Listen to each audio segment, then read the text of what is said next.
How did the idea to reproduce the archipelago of Jurassic World in Microsoft Flight Simulator 2024 came about? The NBC guys made contact with us and had an initial conversation about it. We thought, all right, this is pretty interesting. We knew that the new movie was coming on Rebirth, and we thought, okay, we are pretty good with maps and geography, and so we started having a conversation with them, and it was pretty good that they came to us and they looked around a little bit.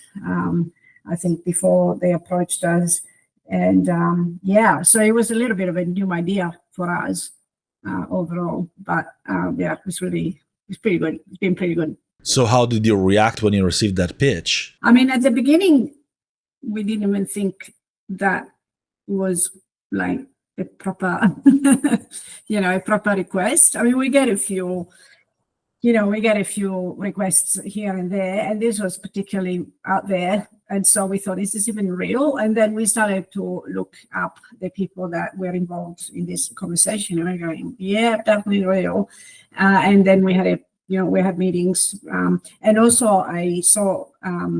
I went to see them in the US. So so it was definitely very real. And it's probably about a year from now, actually, that we started off. So it's good 12 months that, that we had that first contact. So, yeah. How was the archipelago recreated geographically? What kind of data did Universal provide? We did. I use the royal we here because we obviously have got a team that does all of these, does all of the maps, right? So, so the team looked at movies, all different films for references. There was a little bit of mapping here and there that was available from fan sites and different forums and different user groups and fan groups. And obviously the Jurassic franchise has got a huge following, so you get a lot of interpretation and images and chatter and all those sorts of things. So reconstructed from basically absolute zero what the terrain was going to look like, and then the elevation model obviously, and the biome, and the animals. And definitely Universal provided the all the the list of dinos and the ones, and we sort of worked together very closely about which ones we're going to include and not include.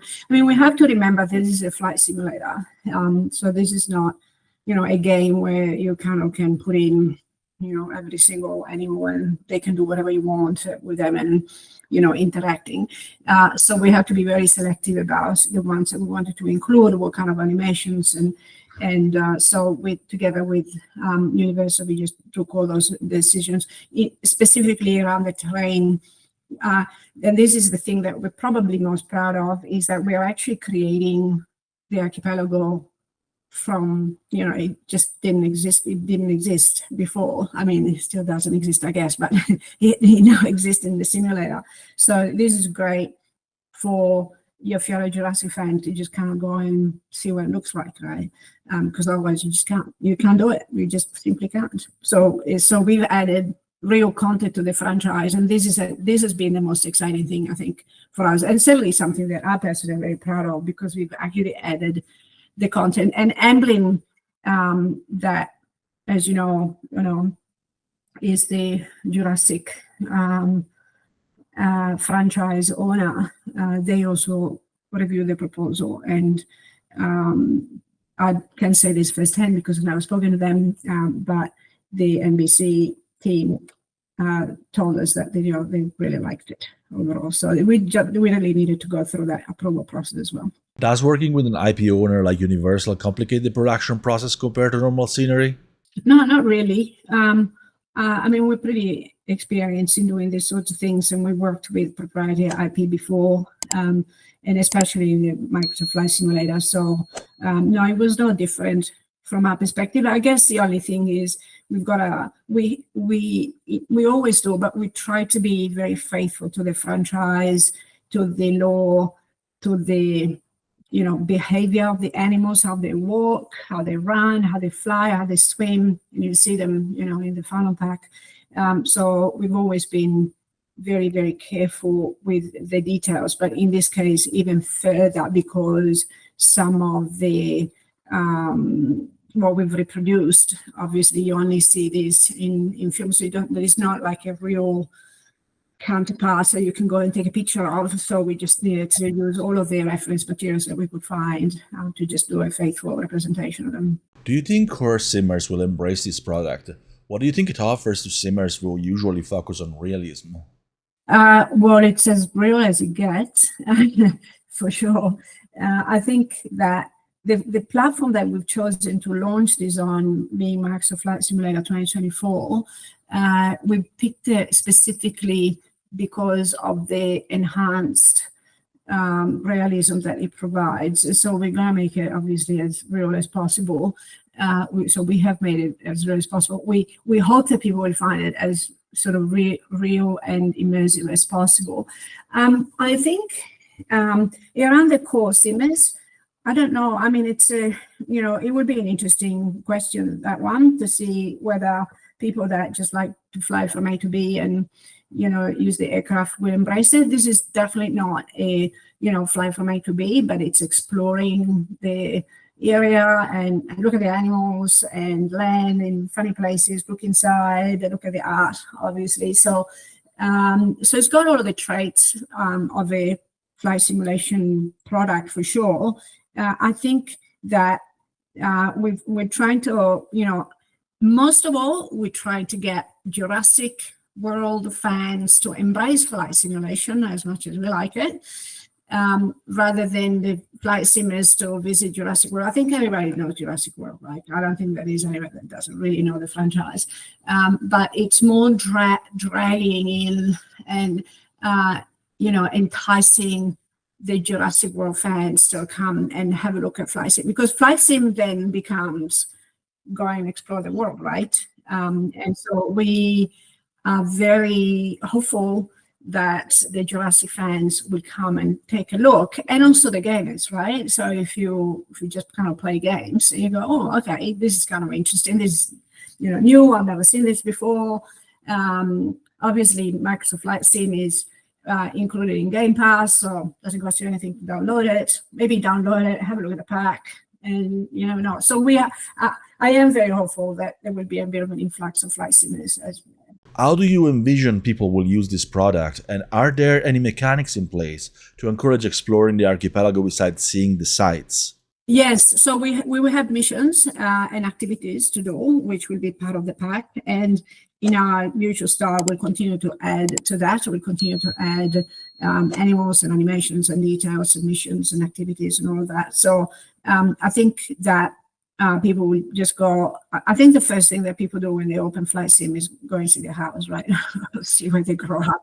And so this is not one of them. So if you're new to flight simulation, you buy this one, you probably just go and kind of try and look at some of the areas where the movies maybe were filmed, or some of the favorite sceneries. We've done a lot of work on the interior side of things as well, so I'm going to have a look. It would be clear from a couple of the teasers that we're putting up there and the screenshots also what's in there. So you can also fly from Costa Rica onto the archipelagos. The Costa Rica one is obviously real, so you can fly over. You can different aircraft. We have got liveries, special Jurassic liveries, and this also, it's important to say that NBC and Amblin have given us the exclusive rights for Flight Sim. So everything that is in the pack is, signed off, including the music and licensed and all of that. So that, I think, contributes to the affection, I think, that we have to the franchise. You mentioned updates to the add-on after release. Can you elaborate more on that? Yeah, absolutely. Yeah. I mean, we do have a bit of a habit of, expanding a little bit our products, and hopefully everything will be as complete as we can we can offer, but there is we would be looking at the performance as well of it, given that all of the islands are basically recreated from the ground up, and we would love to populate gazillion dinosaurs and of all kinds, but they do suck up a lot of memory resources, as you know. So we just have to be a little bit careful with that, and also the how much realism and recreating particular biomes could become a bit of a performance issue. So we'll be balancing all of that out. But yeah, for sure, for us is it's an ongoing. And if not that, missions, liveries, adding liveries to different aircraft, making it a little bit of a macro world that you can go and hang out. I believe this kind of product definitely vindicates Microsoft Flight Simulator 2024's walkaround features, don't you think? Yeah, no, definitely right. There's a lot more you can do, and I think that sort of gamification, if you want, aspect of looking. I actually think a lot of people like to look at the art, right? And how so we've got special Easter eggs, built here and there, and people can go and kind of discover, and they can take screenshots, and we'll have all sorts of activities going on like that. Volanta is one of Orbx's most successful services. Will there be an integration between it and the Jurassic World Archipelago? Yeah, 100%. In fact, already there is. It's not live yet. But we've recreated the geography around it. And there will be special things also there in Volanta. And we are thinking about sort of bundling some of this together as well. So you can get all of the premium features as well. But some of the features of Volanta will be very useful, I think, when you explore this. Is this something Orbx plans to keep doing, perhaps with other properties if there is a chance? Or is it a one-off, perhaps to see how the market responds? Yeah, I think a bit of both. We want to see how this works out. I mean, we definitely... We love doing this, right? Like we completely got absorbed by the whole franchise, the animals, how they move, the structures, and so we completely loved it. So we've been wondering, okay, what if there is something else we can do around it? We don't know how this is going to work. No, I'm not thinking about the market so much. I'm really thinking about this, like the simulator. If it's gonna be a good experience for people, we really like it, but whether it's something that really works in the simulator or not, it just has to be tested. We are looking to do this for Microsoft 2020, for Flight Simulator 2020 as well. It would be a slightly different product because of different capabilities and limitations there, and also explain. So we kind of want to cover all of that flight sim, as much as possible, and also obviously for the Mac users with Explain. So as to whether we're going to do other products, yeah, sure, for sure. I mean, I must say it's been so much fun that do we want to have so much fun again? Yeah, absolutely. Of course we do. Of course, releasing this kind of fictional product doesn't mean that Orbx is leaving the real world behind. Are there any products in your pipeline that you're particularly excited about? I think we left the real world behind a long time ago, Giuseppe. Yeah, you and I especially, I think.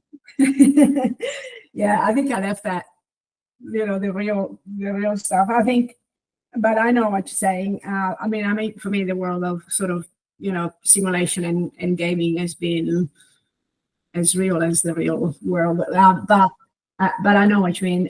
Yes, we're doing Perth, obviously, which we have said a few times. And then there are a few other Australian airports that are kind of a bit missing from our catalogue, and we want to cover that.